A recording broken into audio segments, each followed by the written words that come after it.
केशवदास जी की जो पत्नी थी वो बिल्कुल योग्य थी। उसने कहा आपकी जैसी इच्छा, आप कहेंगे संत सेवा होनी चाहिए तो होगी।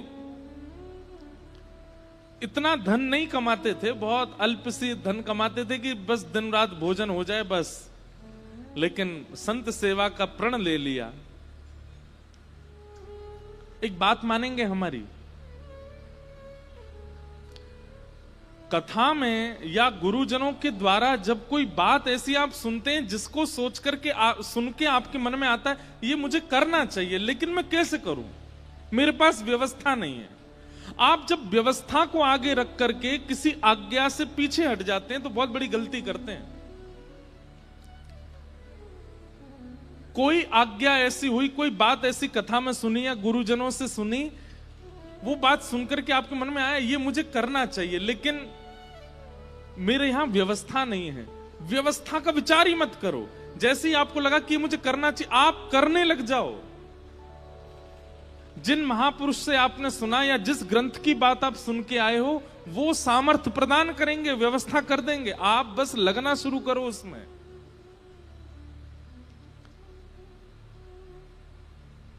छोटा सा बच्चा स्कूल जाता है और किताब के अक्षरों को देख करके रोने लग गया। क्यों? क्या कीड़े मकोड़े से हैं, मुझे तो पढ़ ही नहीं जा रहे ये, मैं कैसे अपने पिता की तरह बनूंगा, मैं कैसे अपने चाचा की तरह बनूंगा, ये तो मुझसे पढ़ने में ही नहीं आ रहे। अरे भाई प्रयास तो कर, तो प्रयास करेगा तो धीरे धीरे समझ में आने लगेंगे। हम लोग हिंदू हैं, अगर अभी हिंदी अक्षर के 1 2 3 4 5 6 प्रकट कर दिए जाएं तो हमसे पढ़े नहीं जाएंगे, वो अक्षर भी हमें समझ में आने वाले नहीं है। प्रयास करेंगे तो सब समझ में आता है। इसलिए कभी कोई आज्ञा ऐसी आप सुनते हैं और उसके प्रति आपका भाव बनता है कि ये मुझे करना चाहिए। मान लीजिए किसी महापुरुष की वाणी से आपने सुना कि संत सेवा करनी चाहिए, सप्ताह में एक दिन निश्चित कर लो कि चाहे ढूंढ के करके आए संत सेवा करेंगे। आपके मन में आया कि मेरा मन तो हो रहा है कि मैं करूं, पर कैसे करूं? क्यों? व्यवस्था नहीं है, चाहे धन की कमी है, चाहे परिवार में कोई साथ देने वाला नहीं है, आदि आदि जो भी व्यवस्था का चिंतन करके रुकिए मत। मुझे संत सेवा करनी चाहिए, ठीक है, अगले सोमवार से मैं सोमवार संत सेवा करूंगा। आप तनिक से प्रारंभ तो करिए। आप प्रारंभ करोगे पूरा ठाकुर जी कराएंगे। केशवदास जी के चरित्र से सीखने को मिलेगा आपको।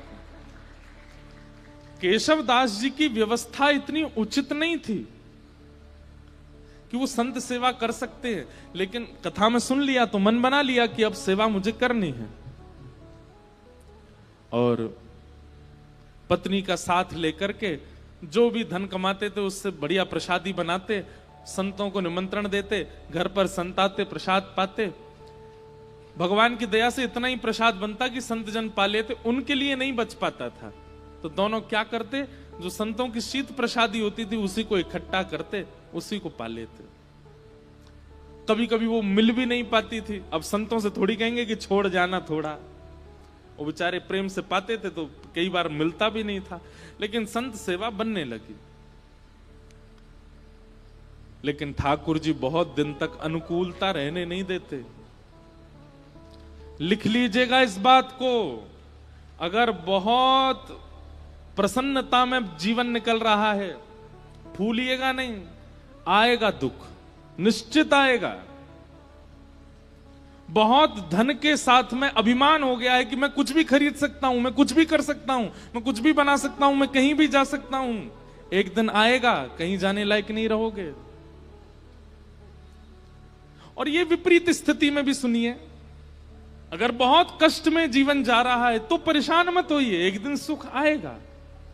आज इतनी धन की व्यवस्था नहीं है कि आप एक ही वस्त्रों को 5-5 दिन तक पहनते हैं, है ही नहीं वस्त्र, चिंता मत कीजिए, एक दिन ठाकुर जी अनुग्रह कुछ करेंगे।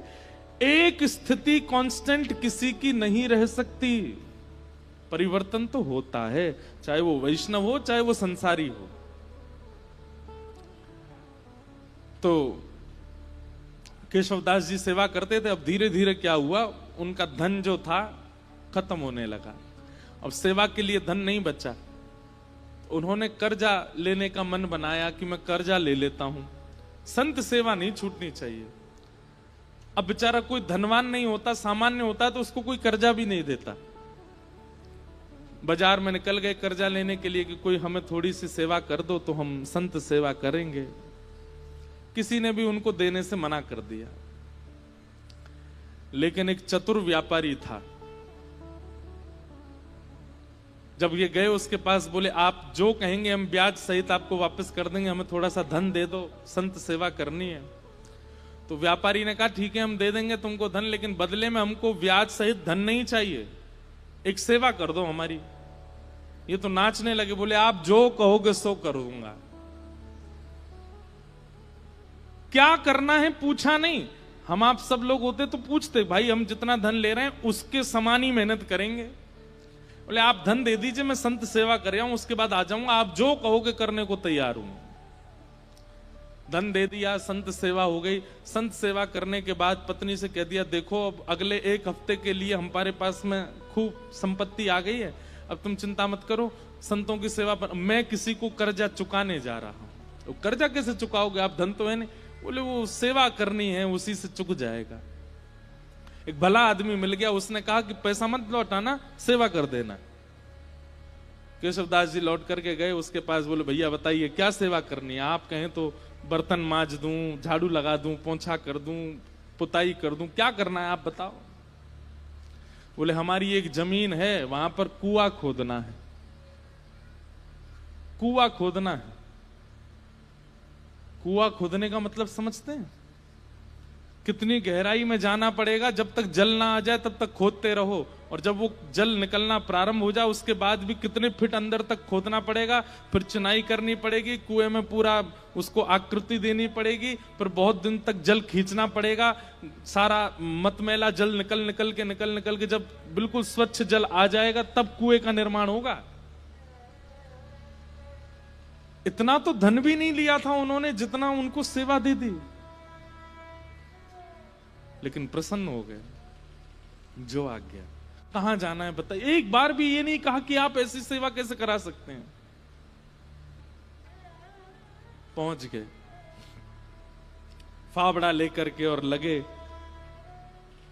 जैसे करते निकालते फेंकते करते मिट्टी, तो वो एक गति जैसी बन गई थी। फावड़े चलने की आवाज, मिट्टी भरने की आवाज, फिर उसको दूर फेंकने, उसकी जो वो धुन बन गई थी उसमें इतना उनको सुख मिलने लगा था कि वो राम राम जपते हुए ये करते थे। और उन्होंने नियम लिया कि ये मैं अपनी संत सेवा चुका रहा हूं, किसी से लिए थे मैंने धन संत सेवा, वो चुका रहा हूं। मैं नियम रखूंगा कि मैं इस पूरे क्रियाकलाप में संसारी बात नहीं करूंगा, केवल राम राम बोलूंगा। कुआं खोदते जा रहे हैं। 2-3 दिन बाद पत्नी को लगा ये कहां जाते हैं, सुबह के जाते हैं रात तक आते हैं। पत्नी भी आ गई, संत सेवा करके आती थी। उसको कहते थे कि अब गहरा हो गया है, तुम मिट्टी में भर के दिया करूंगा, तुम फेंक दिया करना, और सुनो कोई संसारी अपवाद विवाद नहीं, केवल राम नाम बोलना। उनका तो अच्छा भजन हो गया। बोले कि इतने प्रसन्न रहने लगे केशवदास जी, बोले भजन भी हो रहा है और मेरे पैसे भी चुक रहे हैं। वो व्यापारी बड़ा खुश कि हमारा तो इतना पैसा भी नहीं लगा जितना बड़ा काम हो रहा है। करते जा रहे हैं, करते जा रहे हैं, करते जा रहे हैं। पर कई बार बंधुओं, भक्तों को अपना यश खुद नहीं बनाना पड़ता, ठाकुर जी उनका यश बनाते हैं। और कई बार यश दिलाने से पहले ठाकुर जी बहुत तगड़ी ठोकर देते हैं। कुएं में पानी का स्रोत आने लगा था, पानी नीचे से आने लगा था। बड़े प्रसन्न हो गए थे केशवदास जी कि अब जल आ गया है, वो जिन्होंने मुझे धन दिया उनकी सेवा पूरी हो रही है। लेकिन तभी जोर की हवा चली और बगल के मिट्टी जो गहराई में चले गए थे, तो वो मिट्टी थोड़ी सी ढीली हो गई और वो पूरी नीचे आ गई, और जितना कुआं भरा था सब दोबारा भर गया और केशवदास जी अंदर ही दब गए उसमें। पत्नी दौड़ी दौड़ी इधर उधर भागी, अरे कोई बचाओ, मेरे पतिदेव अंदर गिर गए हैं, कोई बचा के लाओ। कोई धनवान मानी व्यक्ति होता तो लोग प्रयास भी करते, अब केशवदास जी बेचारे सामान्य व्यक्ति, किसी ने मदद नहीं की। सब सोचने लगे कितना गहरा, तुम्हारे पति को 1 महीना लगा इतना अंदर जाने में, हम इतने भीतर तक मिट्टी कैसे निकालेंगे बाहर। कुछ लोगों ने सोचा, बोले भाई अकेला निर्वाण कैसे करेंगे, कुछ पैसा वैसा देके इनको शांत कर दो, और कुछ धन धान्य दे करके उनको, बेचारी वो भी कहां तक किसके पास जाती। लेकिन रोज ठाकुर जी से प्रार्थना करती, मेरे पति ने कभी कोई गलत क्रिया नहीं की, आपके नाम का आश्रय लिया, संत सेवा की, नाथ आप ऐसा अनहित नहीं कर सकते उनके साथ। 1 महीना व्यतीत हो गया, मृतक घोषित हो गए केशवदास जी। 1 महीना बाद जहां वो कुआं खोदा जा रहा था, अब तो वहां पे कुआं खोदने का कोई प्रश्न नहीं उठता था। लोगों ने कहा कि इसमें तो आदमी मर गया, भीतर अब कुआं मत खोदना यहां पे। लेकिन लोग बाग जब वहां से निकलते थे तो वो एक मिट्टी का टीला बन गया था। जब वहां से निकलते तो राम नाम धुनी सुनाई देती, और राम नाम धुनी केवल राम राम करती हुई सुनाई नहीं देती, साथ में झांझ, मंजीरा, करताल, सारंगी आदि आदि वाद्य भी सुनाई देते, जैसे मानो कोई उत्सव महोत्सव चल रहा हो। आते जाते लोगों को लगता शायद पास के गांव में कीर्तन चल रहा होगा। लेकिन जब 10-15 दिन तक अखंड नाम धुनी सुनाई देने लगी, पास के गांव में जाकर के देखा कोई उत्सव नहीं है, तब बोले शायद यही कुछ है। तभी एक राजा को यह बात पता चली। उस राजा ने अपने सैनिकों को लगवा करके पूरी मिट्टी निकलवाई वहां से, और भीतर जाकर के जब देखा तो एक मट्टी का एक मानो जैसे कुंज जैसी बन गई थी, और उस कुंज के भीतर सुंदर पात्र में सुंदर प्रसादी रखी थी, और प्रसादी के साथ ही भीतर एक दिया जल रहा था, और वहां पर श्री केशवदास जी बैठ करके कीर्तन कर रहे थे। और उनके कीर्तन के साथ में वहीं के जितने जीवाणु आदि थे वे सभी मानो जैसे करताल, मंजीरा आदि ढोल बजा करके उनके कीर्तन को सार्थक कर रहे थे। ये देख करके सब हैरान रह गए। नाम का बल ये सामान्य बात नहीं है। नाम का आश्रय लेने वाला व्यक्ति कैसी भी परिस्थिति में हो, नाम सब सुलभ कराने की सामर्थ्य रखता है। ठाकुर जी के नाम में इतना बल है। हमारे गोवर्धन में एक बाबा गए, गुरु दीक्षा लेने के बाद अपने गुरु जी से कहा, आप जो आज्ञा देंगे मैं उसको पूरी करूंगा, आप बस आज्ञा दीजिए। गुरु जी ने भी ऐसी आज्ञा दी जो बाबा कर ही नहीं सकते थे। क्या? कि जितने भी संस्कृत साहित्य ग्रंथ हैं हमारे संप्रदाय के, सबका अध्ययन करके सबको कंठस्थ करो। बाबा बोले मैं तो अंगूठा टेक, मुझ पर संस्कृत कहां आती है। गुरु जी बोले हम एक ही बार आज्ञा देते, हमने जो आज्ञा देनी थी वो दे दी। बाबा इतने रोने लगे, गिरिराज जी के तलेटी में रोते, हे किशोरी जी, हे श्यामाजू, मैं तो अनपढ़ गंवार हूं, और गुरु जी ने आज्ञा की कि सारे संस्कृत साहित्य हमारे संप्रदाय के सबको कंठस्थ करो। कैसे करूंगा मैं, मुझे तो पढ़ना ही नहीं आता, मुझे तो केवल आपका नाम आता है, मैं तो केवल राधा राधा करना जानता हूं और कुछ नहीं आता मुझसे। इसी चिंता में रोने लगे, राधा राधा पुकारते पुकारते रोते थे कि मुझ पर तो कुछ भी नहीं आता, मैं अपनी गुरु इच्छा, गुरु आज्ञा को कैसे पूरी करूं। 4-5 दिन तक तो रुदन किया, 5वें दिन मानसी गंगा में डूब करके प्राण त्यागने को तैयार हो गए। बोले अब मैं प्राण त्याग दूंगा, अब जीवित रहने का मेरा कोई, मैं गुरु इच्छा पूरी नहीं कर पा रहा, गुरु आज्ञा पूरी नहीं कर पा रहा, और मेरी उम्र अब 50 की हो चुकी है, अब मैं कहां से पढ़ना सीखूं, कैसे याद करूं। मानसी गंगा में जैसे ही अपने प्राण त्यागने के लिए कूद ही रहे थे, तभी किशोरी जी प्रकट हो गई, और किशोरी जी प्रकट होकर के बोली, क्यों अपने प्राण त्याग रहे हो? बोले कि हे स्वामिनी जी, मेरे गुरु ने आज्ञा की, मेरा सौभाग्य कि आपके मुझे दर्शन हो गए, पर मेरे गुरु ने मुझे आज्ञा की कि सारे संस्कृत साहित्य याद करो, कैसे करूं, मैं तो पढ़ा लिखा ही नहीं हूं। किशोरी जी ने कहा अपनी जीभ बाहर निकालो, और बाबा ने अपनी जीभ बाहर निकाली। श्यामाजू ने वो जीभ पकड़ करके और एक सीख से उस पर कृष्ण लिख दिया। और कृष्ण लिख करके कहा अब जाओ। तुमने जीवन भर नाम गाया है मेरा, और उससे श्री कृष्ण प्रसन्न हुए हैं। श्री किशोरी जी का नाम गाने से किशोरी जी प्रसन्न नहीं होती हैं, ठाकुर जी प्रसन्न होते हैं। और ठाकुर जी का नाम गाने से किशोरी जी प्रसन्न होती हैं।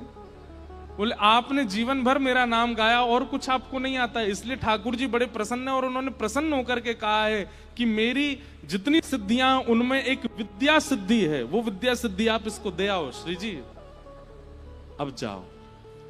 अब तुम्हें पढ़ने की भी आवश्यकता नहीं है, तुम बस गुरु जी जो प्रश्न करें सबका उत्तर देते जाना, सारा साहित्य तुम्हारी जिह्वा पर विराजमान हो गया।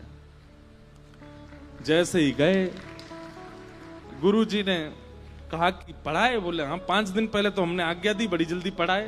बोले गुरु जी आप आज्ञा करें, कौन सा साहित्य, कौन सा ग्रंथ सुनाऊं? गुरु जी ने ग्रंथ का नाम बोला तो बैठ करके पूरा ग्रंथ सुना दिया। बोले कैसे प्रकट हुआ? बोले केवल नाम का आश्रय, श्री जी के नाम की कृपा हुई है, मैं पढ़ा लिखा नहीं हूं। श्री जी ने कृपा करके अपने नाम की कृपा से मुझे ये सब प्रदान कर दिया।